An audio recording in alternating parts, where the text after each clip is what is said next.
Hello and welcome back to The Note. Well, many regular viewers and readers will be aware that I spend a lot of my life attacking investment management fees as being too high. However, this isn't a particularly original thought on my part. My guest today is one of the most influential thinkers on investment management there has ever been. He has been making points like this ever since the publication of his classic book, Winning the Loser's Game, many decades ago. He's the founder of Greenwich Associates, Charley Ellis.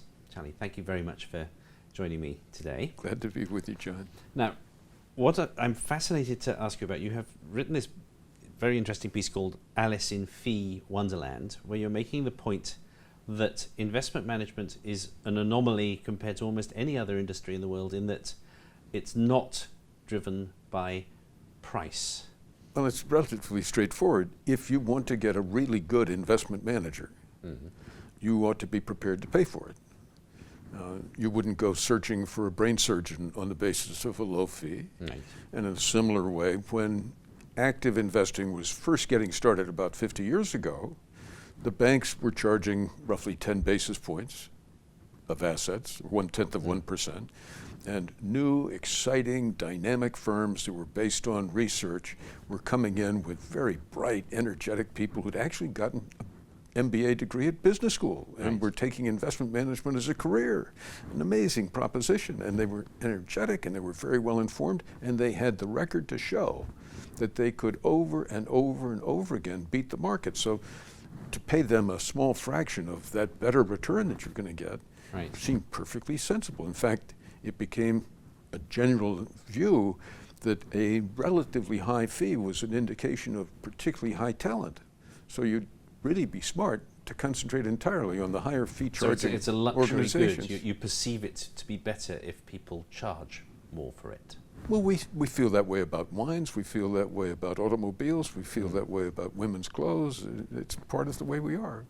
Is there a move very slowly towards fees coming under control? I think if you divide it, if you take to the aggregate of the industry, the answer is absolute. But if you divide it, will indexing be competitive at fees? Yes, although it's interesting, some index funds charge much more than, let's say, Vanguard's index funds. Fidelity has priced its index funds largely with reference to Vanguard to be fully competitive.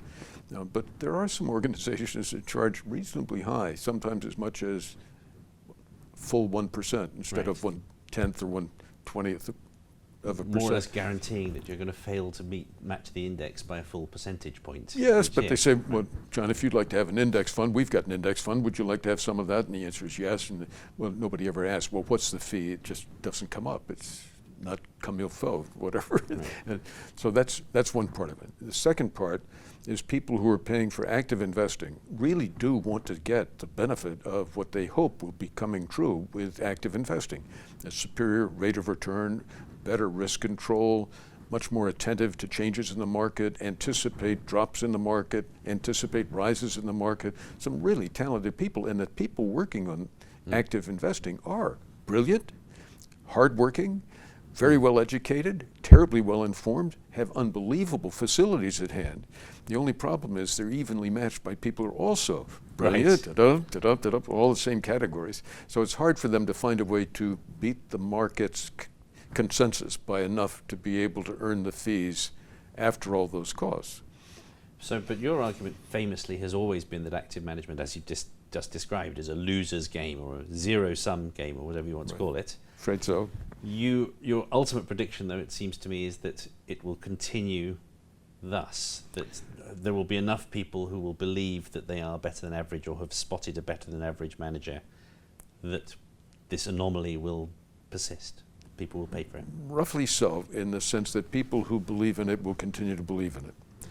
But year by year by year, indexing is gaining market share, and ETFs be part of indexing, gaining market share, and the rate of gain has risen quite rapidly as more and more people talk about fees and realize, maybe by reading your articles, this is really worth paying some attention to. And if you look at fees, in the way I get a kick out of this, if we look at fees, most people say only 1%.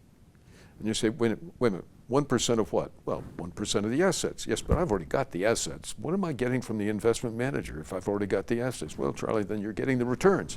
Right. Okay, well, what are the returns going to be over the next 10 or 20 years? I don't know, but somewhere between 6 and 8% seems to be the consensus among people who've thought about it quite a great deal. Right. Well, 1% of assets is 15% of 7% returns.